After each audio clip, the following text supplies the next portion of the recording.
اور ہمارے نبی جب بھی قربانی کرتے تھے تو ایک مینڈھا اپنی طرف سے کرتے تھے اور ایک مینڈھا اپنی امت کی طرف سے کرتے تھے۔ کس کی طرف سے کرتے تھے؟ کون سی امت؟ صحابہ، اہل بیت، آپ یہ جتنے آپ بیٹھے ہیں نا، آپ سب، میں، میری ماں، میرا باپ، میرے بچے، میرے نواسے اور میرا سارا گھر، سارا خاندان، ساری دنیا میں جتنے مسلمان تھے، ہیں اور ہوں گے، ان سب کی طرف سے حضور ایک قربانی کیا کرتے تھے۔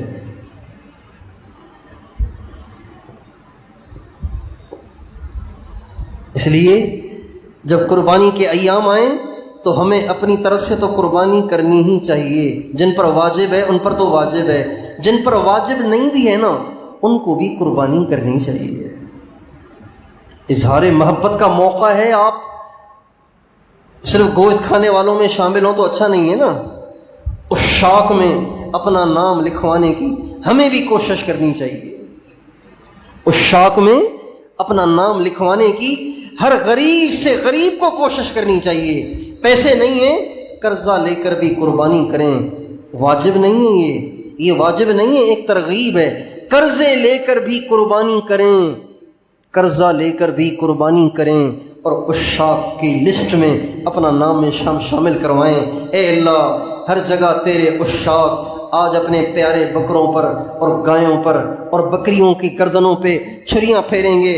اے اللہ، تجھے پتہ ہے میرا حال نہیں ہے، میرے پاس اتنے پیسے نہیں ہیں، میں نے ادھر ادھر سے کچھ پیسے اکٹھے کیے ہیں تیرے نام پہ۔ اے اللہ، آج میں بھی خون بہاؤں گا۔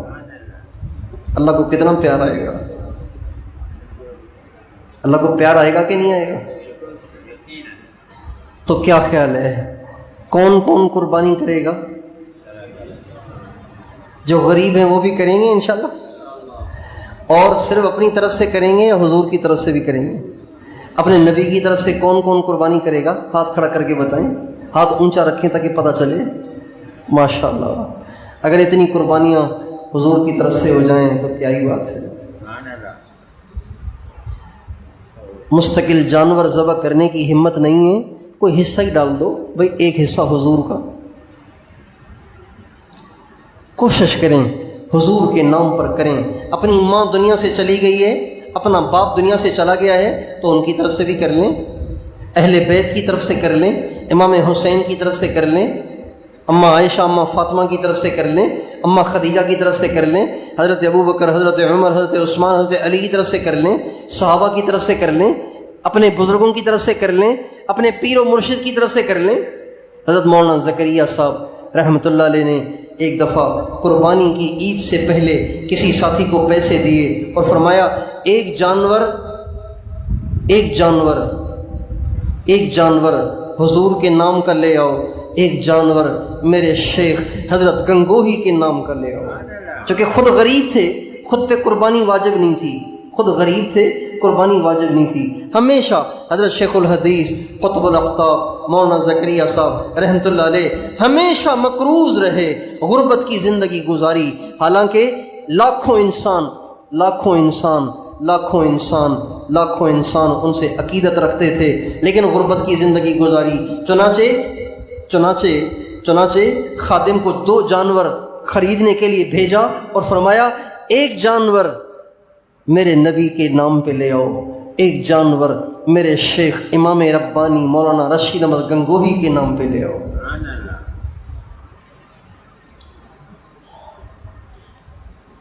آج مجھے مکہ معظمہ سے ایک ساتھی نے فون کیا تو کہا کہ اگر آپ اجازت دیں تو آپ کے نام پہ میں قربانی کر لوں۔ میں نے کہا یار مہربانی ہوگی، آپ بے شک کر لیں۔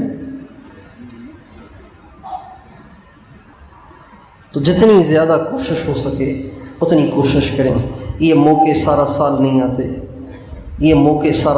آتے، اپنی طرف سے کر سکتے ہیں، اپنی طرف سے واجب ہے تو ضرور کریں، اور اللہ تعالیٰ توفیق دے تو ایک قربانی سرکار دو عالم صلی اللہ علیہ وسلم کی طرف سے کر لیں، اور ایک قربانی دوسرے حضرات کی طرف سے کر لیں جس میں آپ کے ماں باپ بھی ہوں، بے شک اپنے شیخ ہوں اور اپنے سلسلے کے سارے مشائخ ہوں، صحابہ اہل بیت ہوں۔ اور ایک قربانی میں ساری نیتیں بھی کر سکتے ہیں. اپنی قربانی جو اپنی واجب قربانی ہے اس میں تو کسی اور کی نیت نہیں کر سکتے، وہ تو آپ ہی کی طرف سے ہوگی اگر آپ پہ قربانی واجب ہے تو. اللہ تعالیٰ مجھے اور آپ کو سچے عاشق کی نقل کرنے کی توفیق عطا فرمائے. حضرت ابراہیم علیہ السلام سچے عاشق ہیں، ان کی ہم نقل کریں گے تو نقل کرنے والے بھی اللہ کے ہاں پاس ہو جاتے ہیں. دنیا میں نقل کرنے والے فیل ہو جاتے ہیں، لیکن اللہ کے ہاں نقل کرنے والے پاس ہو جاتے ہیں.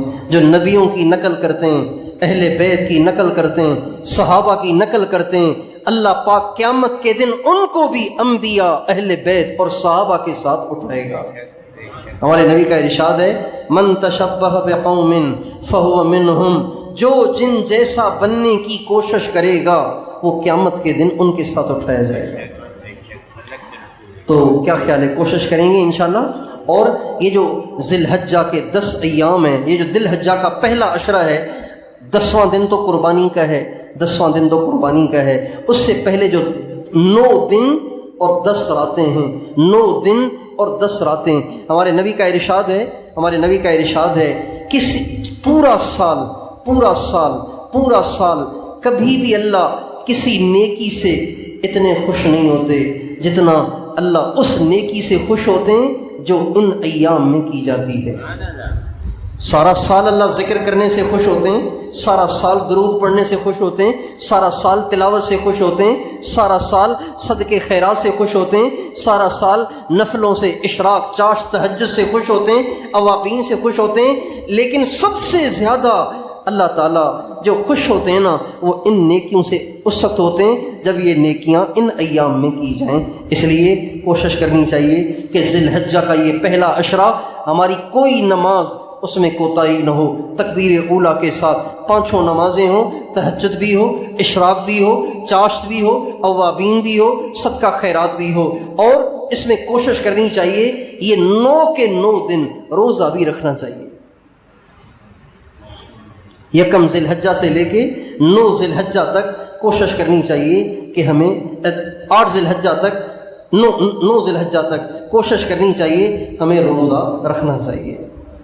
ہمارے نبی کا ارشاد ہے یہ جو ذی الحجہ کا پہلا عشرہ ہے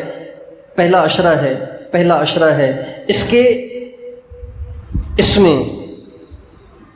میں ایک دن کے روزے پر 1 سال کی عبادت کا ثواب ملتا ہے.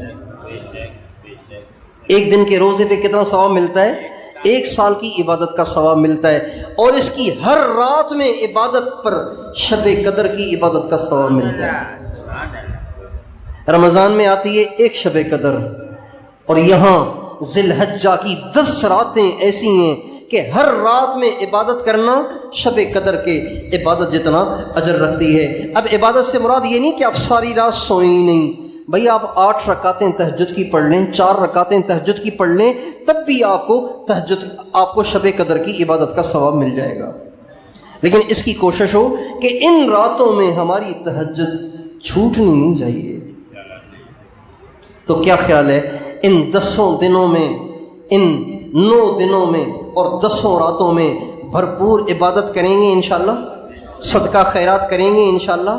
ان 9 دنوں میں روزے آپ میں سے کون کون رکھے گا؟ روزے رکھیں گے؟ اللہ تعالی ہم سب کو توفیق عطا فرمائے. ان ایام کی قدردانی کرنے کی توفیق عطا فرمائے اور ان ایام کو صحیح طرح سے گزارنے اور ان ایام میں اپنے رب کو، اپنے مالک کو زیادہ سے زیادہ راضی کرنے کی توفیق عطا فرمائے.